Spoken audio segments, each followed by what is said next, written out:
This dog is really sad because it got separated from its mom.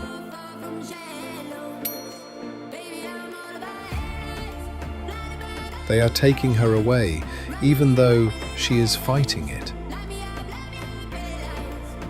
For the dog, this was the worst thing in the world. It couldn't even eat anymore. So one day, it started looking for its mum. At first, it was only searching in the close neighborhood, but with no success. Then it started looking throughout the whole village, where it finally found a familiar smell.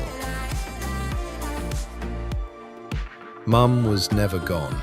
She was just in a new barn, because the old one was being renovated.